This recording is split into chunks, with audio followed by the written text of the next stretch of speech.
Yobu, fourth person entry, text number 16, action. இந்த மூன்று யோபுவின் நண்பர்கள் சொன்ன அறிவுரைகளை யோபு கேட்கவில்லை, நிராகரித்து விடுகிறார்.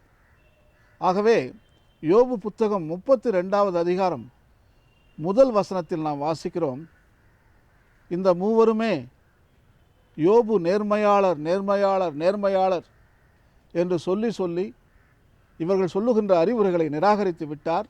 ஆகவே நாங்கள் இனிமேல் அறிவுரைகள் சொல்ல மாட்டோம் என்று முடிவு செய்து விட்டார்கள்.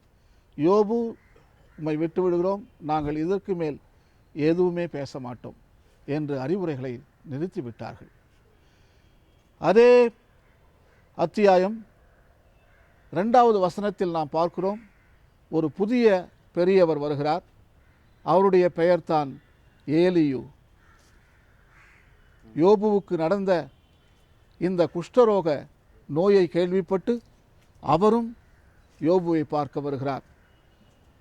யோபுவை பார்த்துவிட்டு மற்ற அந்த 3 மனிதர்களையும் அவர் பார்த்து கொண்டிருக்கிறார்.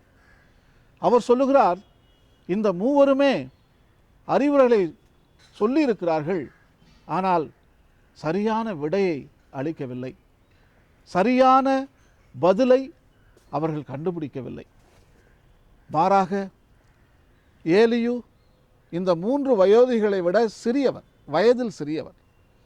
ஏலியு சொல்லுகிறான், வயதில் நான் சிறியவன், வயதில் நீங்கள் மூத்தவர்கள், உங்களிடம் ஞானம் இருக்க வேண்டும், ஆனால் ஞானம் இல்லையே.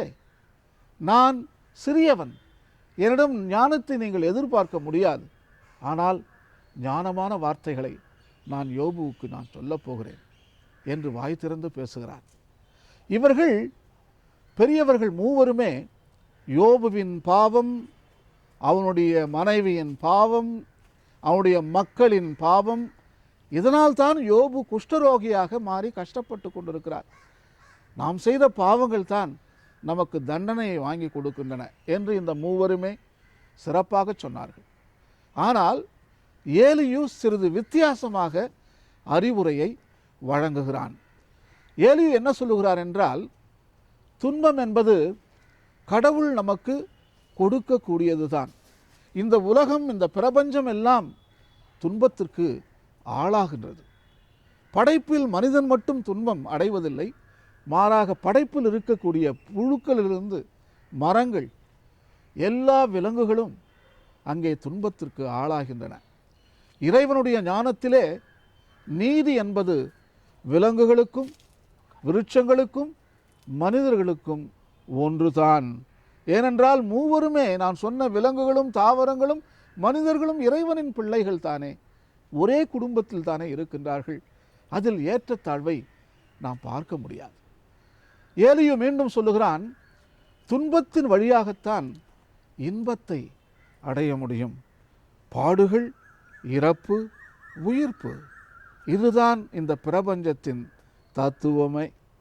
எல்லா மூலப்பொருட்களும் எல்லா உயிர்களும் அழிந்து தான் மீண்டும் பிறக்கின்றன. அழிவிலே தான் வாழ்வு இருக்கின்றது. நட்சத்திரங்கள் இறக்கின்றன, மனிதர்கள் பிறக்கிறார்கள்.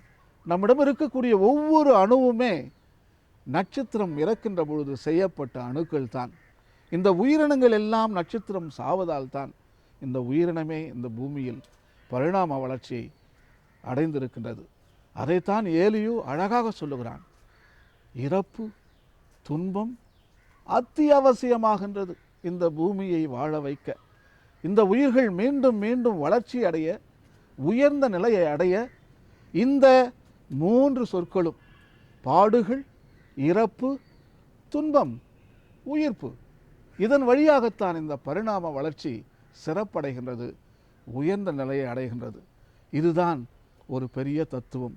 ஏலியு சொல்லுகிறான், துன்பத்தின் வழியாக யோபு, நீ இன்னும் அதிகமான இன்பமான நிலையை அடையப் போகிறாய், நீ இன்னும் சிறக்கப் போகிறாய், நீ இன்னும் பெரிய பணக்காரனாக போகிறாய், நீ உயர்நிலையை அடையப் போகிறாய், துன்பத்தின் வழியாக நீ இன்பத்தை கட்டாயம் அடைவாய் என்கின்ற ஞானத்தை ஏலியு யோபுவுக்கு சொல்லுகிறான். ஒரு வித்தியாசமான பார்வையில் ஏலியோ இந்த உலகத்தில் இருக்கக்கூடிய துன்பத்தை பார்த்தான். Cut.